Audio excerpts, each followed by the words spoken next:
Alright guys, welcome back. This is Vape. I'm back with a quick video for you guys. This camera is a little bit too low for me right now. You know what? I don't give a shit. I'll just leave it up here.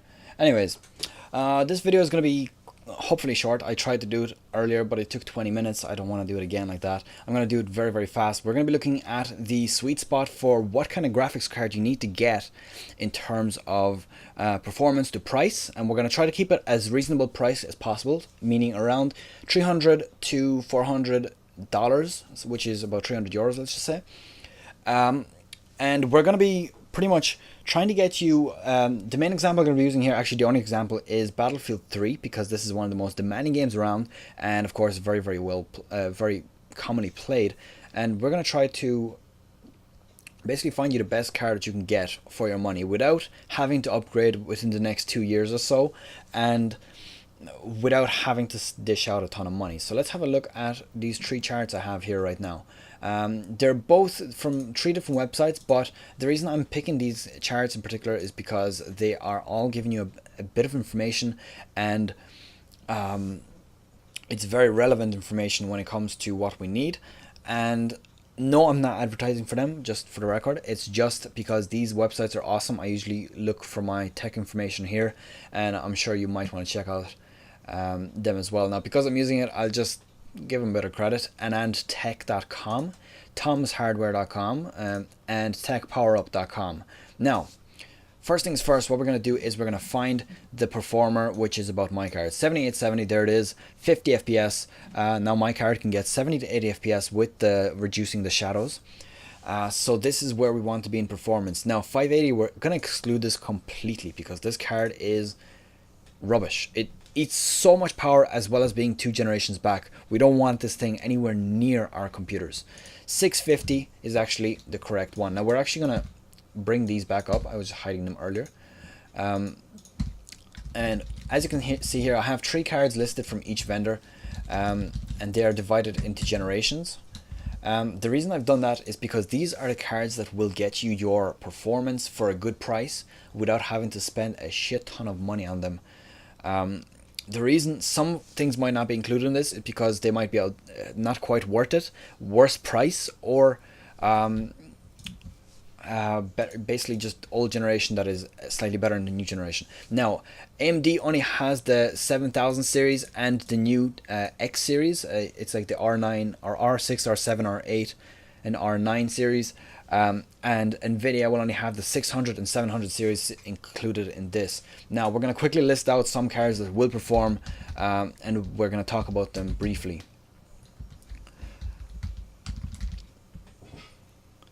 Okay, 670, and we're gonna have 770, and some of these are not going to be included now, so do keep that in mind. Now I'm going to look at this graph. This graph is very, very important right now. This graph indicates the price to performance ratio of the new cards. Now, all the top cards are included here, as well as some of cards which are just simply, they can't be beat for performance to price ratio.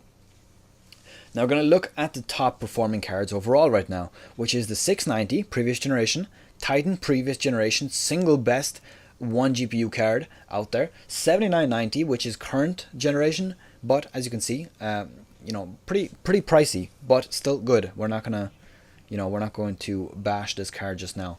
The 780, which I think is a complete waste of time.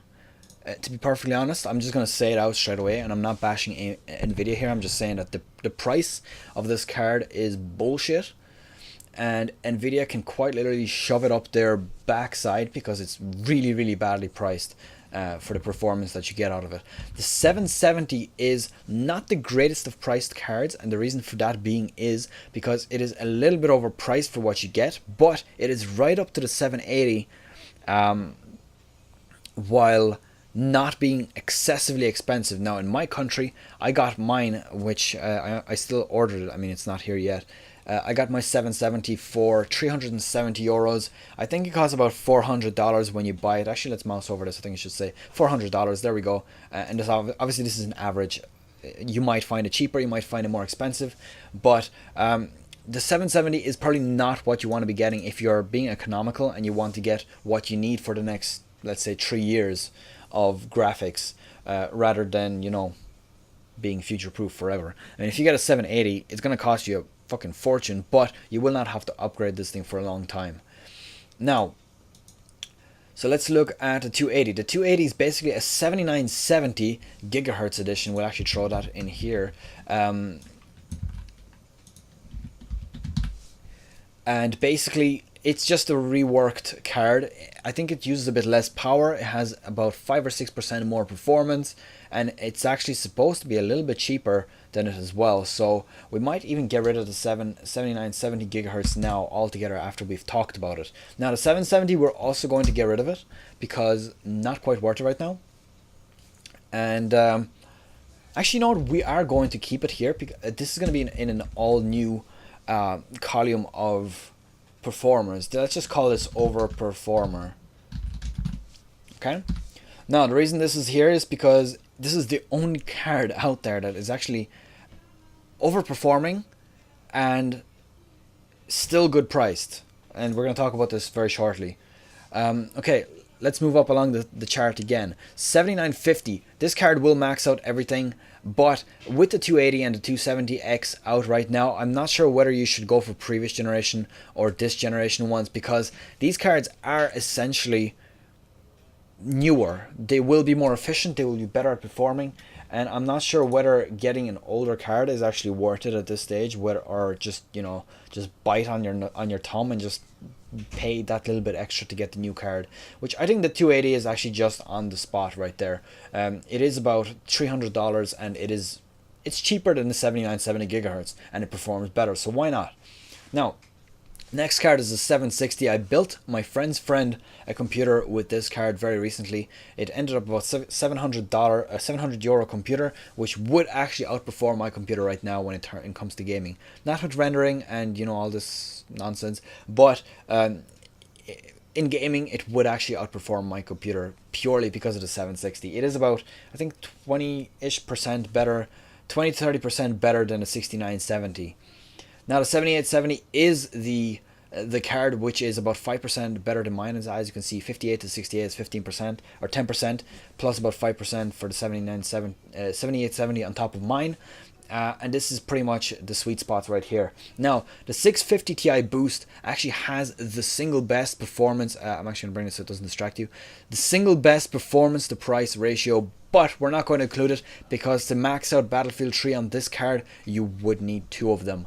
I think you'd get about 50 or 40 FPS maxing out this game. You might be able to push 60 if you do the, you know, Reducing Shadows. If you haven't seen the previous video, you should look at it. You might get 60 FPS like that, but I think it would be unstable jumping down to 40 sometimes when there's a lot of action happening. So we'll leave this chart for now. We're going to abandon it right now, and actually, first, no, we're going to finish up here because I think this is quite important. We're going to look at the 7970 first. If you want to get a dual GPU card, which I don't recommend, I think a single GPU card is better right now. The 7970 is the single best performer right there when it comes to price to performance. Like, look at the difference between a 690. It costs $1,000, $300 more, and it performs just barely better than a 7969. Than the 7990. So I don't think it's worth it, and you shouldn't either, to be perfectly honest. So basically the 7990 is the best card you can get when you want to actually get really overkill graphics, but I don't think it's necessary, so yeah. Anyways, 780, I think it's a load of shit. I've already called Nvidia out on this, and you know, I can say fuck you Nvidia, because $650 for a card that performs, let's just go on performance, 74%, 79%, 5% performance difference, and it costs $250 extra. Fuck off. Literally fuck off. Like, if you look at the, obviously this orange line is going down here along the performance. The GTX 770, it's taken up less than half the performance bar. See, it's about 45% up. This one is about 70% up, so definitely you have about, let's just say, you should have about 30% extra performance. So you should go up to about here for the price that you're paying for it. The 280X definitely worth it. As you can see, it's about 40% up. The 7950 boost also about, let's say, 35%. 760 about 40%. 7870 about 30%. And as you can see, these cards are just dirt cheap. They're also about, about 30%, 40%.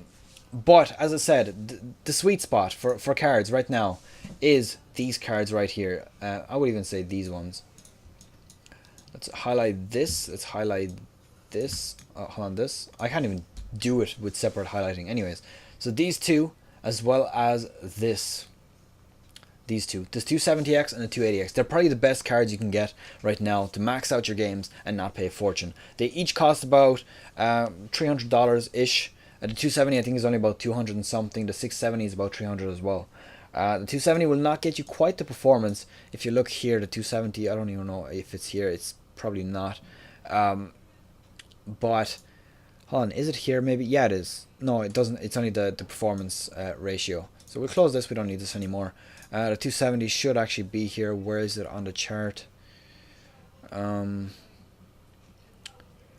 it's actually not here, which is a bit peculiar. But we'll just ignore it for now. So okay, what do you want to get for 300? Say you have $300 to spend on a graphics card. What do you want to get?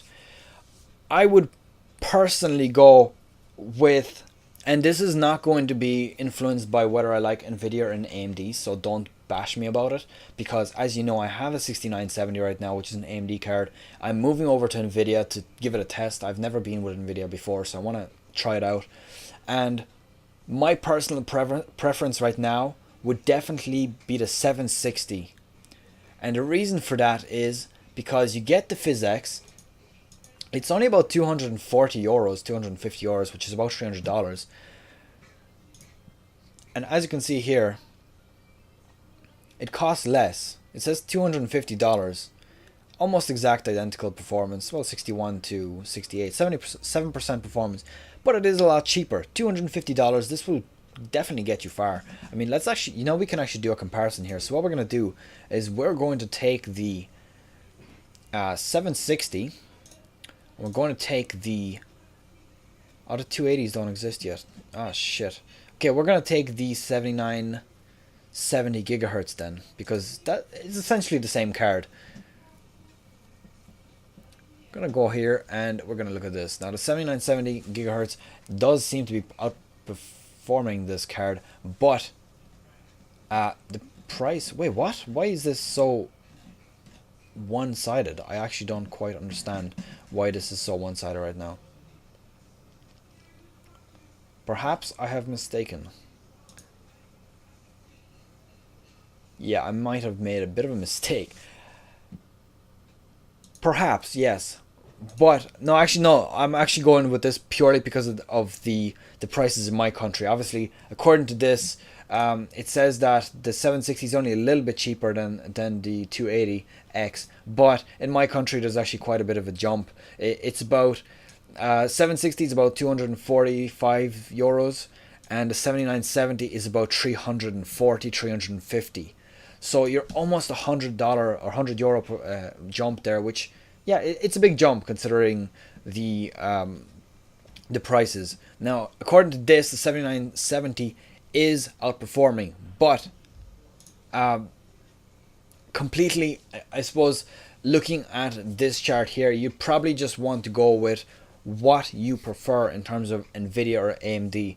But the way I see it, the 760 and the 280X or the 7970 gigahertz, whichever you can get cheaper, I would probably recommend getting the 280X over the 7970 gigahertz. But whichever you can get cheaper is probably going to be better for you. Now, if you can get the 760 for $250, or the 280 for $300, and it's not over $300, then yeah, the 280X does seem to be a better performer. But if the 280X is a lot more than $300, then by all means go for the 760.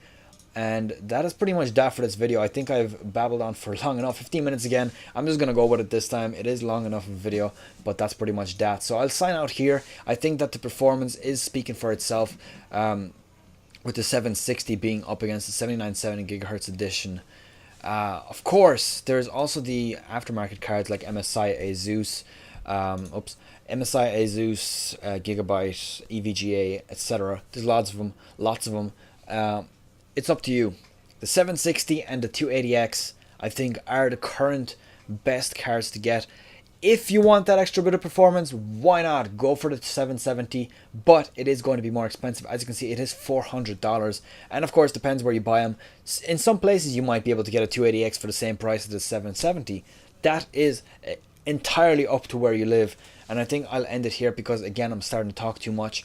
And I think that I've proven my point here. The 280X or the 760, the GTX 760 is probably the best cards to get right now. So yeah, hope I've made my point clear with this. You really do not have to get any of these. The 780, not worth it. 7970, not worth it. Titan, not worth it. And 690, certainly not worth it.